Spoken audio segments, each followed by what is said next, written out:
Okay, just wanted to do another video, check lighting and angles and stuff. This is a test video, but I'll talk a little bit while I'm doing it.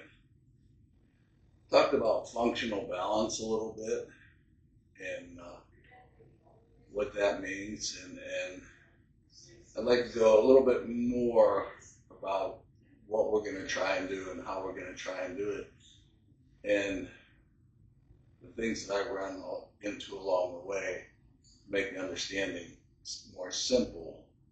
Um, So the first thing that I did to get me on my way was to learn to envision my skeletal system. So to be able to, instead of reading my musculature response, because that has become second nature to me, I read more kind of how my body feels, where it might be causing me problems, and how my skeletal system is uh, aligned, or how my skeletal system is period. It's kind of like, okay, well, is it this way, that way, which way, what's going on, why am I feeling this stress and strain based off of my skeletal system giving me a full and relaxed supporting position. So one of the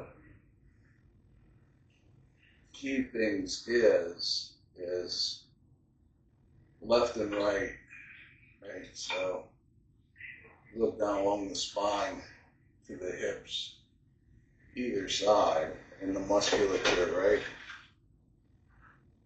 Down the left and right. It's kind of, I mean, the spine's in the middle, but that musculature needs to support it or help organize it in a manner that it's going to give us a stress-free support. So that's kind of one of the first things to start looking at.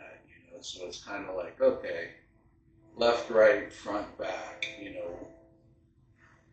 what happens? Where's my rib cage? How are my hips?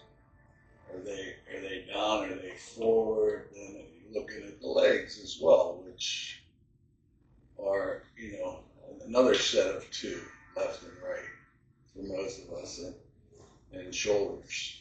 So, the way the foot is positioned, the way the lower leg, the way the upper leg, the way the hip is going to all have an effect going up to the spine. And it's not just all about the spine, but I'm using that as a reference point.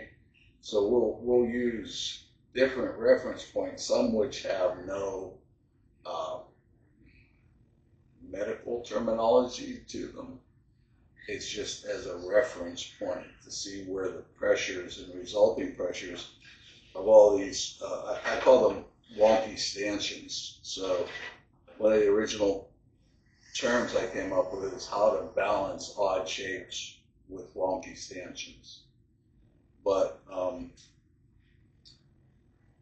so the first thing is to be able to read the spine and not the musculature. So it doesn't have feelings, but we do feel it. Okay, that's one of the first things. One of the next things is where our mind is always, there seems two things.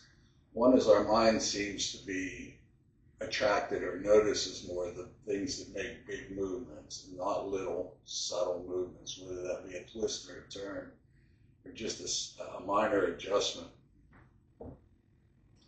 The other thing is usually when we realize we're having a problem, what we'll do is the same thing that we're doing wrong, but do more of it, because that's what that's what we're, I don't want to say ingrained, but that's the habit that we've gotten into. So basically what we're going to do is learn to recognize those and reprogram. So resequence, re let go, retighten, this, that, or the other in order to get our skeletal system and our musculature working in harmony to where it can support itself as opposed to tear itself apart. Because misleveraging, I mean, that can put a lot of stress and strains in ways we don't want it to. So that's what we're going to see is, well, what do we need to do? What's the orientation? How can we relate to these things in order to put it all away and make it a relaxed existence?